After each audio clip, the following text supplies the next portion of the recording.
Hi friends, welcome back to my channel. చూడండి friends, నేను ఈ వీడియోలో ఎగ్ మనం ఇప్పుడు ట్రెండింగ్లో ఉన్న వీడియో ఎగ్ వచ్చేసి ఆఫ్ చేసి నేను ఎగ్ కర్రీ అయితే చేశాను. చాలా సింపుల్గా ఈజీగా మనకి రైస్లో కానీ చపాతీల్లో కానీ చాలా బాగుంటుంది.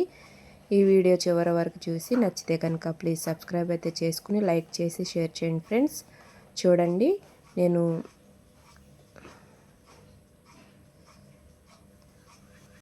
మనకి చాలా సింపుల్గా చేసుకోవచ్చు. ముందుగా నేను గుడ్లు తీసుకుని ఉడికించుకుంటున్నాను. ఇలా ఉడికిన తర్వాత పైదంతా తీసి పక్కన పెట్టుకోవాలి. అలాగే ముందుగా నేను ఒక మిక్సీ జార్ తీసుకుని దాంట్లో కొంచెం ఒక చిన్న ముక్క అల్లం వెల్లుల్లి, అలాగే 2 పచ్చిమిర్చి, అలాగే కొంచెం కొత్తిమీర వేసేసి దీంట్లోనే కొంచెం ఒక చిన్న 2 ఉల్లిపాయలు, అలాగే 2 టమాటాలు కూడా వేసి మిక్సీ పట్టేస్తున్నాను. మిక్సీ పట్టేసి పక్కన పెట్టుకోవాలి. ముందుగా ఉడికించుకున్న గుడ్లను ఇలా ఆఫ్ చేసి పక్కన పెట్టుకోవాలి.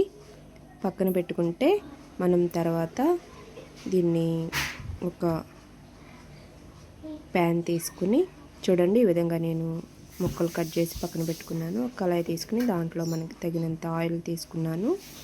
ఆయిల్లో కొంచెం పసుపు, అలాగే కారం, సాల్ట్, ఈ 3 కూడా వేసేసి ముందుగా కట్ చేసి పెట్టుకున్న ఎగ్స్ అయితే ఇలా ఫ్రై చేసేసుకుంటున్నాను. చూడండి, ఒక్కొక్కటిగా వేసుకుని ఆయిల్లో మనం ఫ్రై చేసుకోవాలి.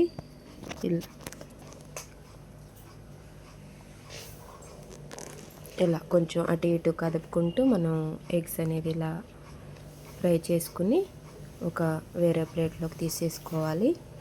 చాలా సింపుల్ రెసిపీ అండి. మనకి చపాతీలోకి అయితే చాలా బాగుంటుంది, రైస్లోకి కూడా చాలా బాగుంటుంది. ఈ విధంగా మొత్తం ఫ్రై అయిన తర్వాత ఒక ప్లేట్లోకి తీసుకుని పక్కన పెట్టుకుంటున్నాను.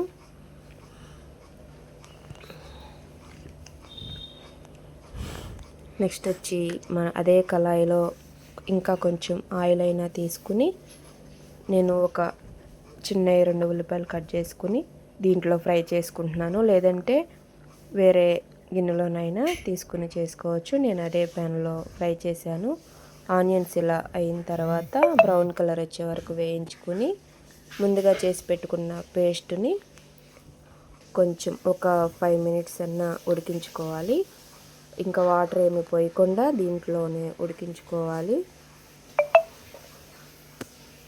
దీంట్లో కొంచెం కారం, పసుపు, సాల్ట్, కొంచెం ధనియాల పౌడర్, అలాగే జీలకర్ర పౌడర్ అలా వేసి మొత్తం కూడా కలుపుకోవాలి. ఇలా కలిపిన తర్వాత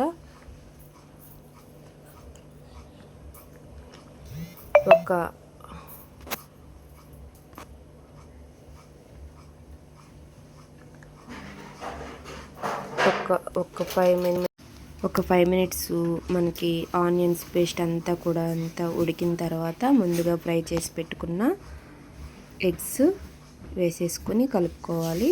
ఒక మీడియం లో ఫ్లేమ్లో పెట్టి, మంట లో ఫ్లేమ్లో పెట్టి లేదా మీడియంలో పెట్టుకుని ఉడికించుకుని దీంట్లోనే కొంచెం కొత్తిమీర గార్నిష్ చేసేసి కలిపేసుకుంటే ఎగ్ కర్రీ అనేది చాలా సింపుల్గా రెడీ అయినట్టే. ఇంతేనండి. చూడండి, చక్కగా మనకి ఎగ్ అనేది కర్రీ అనేది రెడీ అయిపోయింది. ఇంతేనండి. వీడియో కనుక మీకు నచ్చితే ప్లీజ్ సబ్స్క్రైబ్ అయితే చేసుకుని ఒక లైక్ చేయండి ఫ్రెండ్స్. లైక్ చేసి నచ్చితే కనుక మీ ఫ్రెండ్స్కి షేర్ చేయండి. Thank you for watching. Bye bye.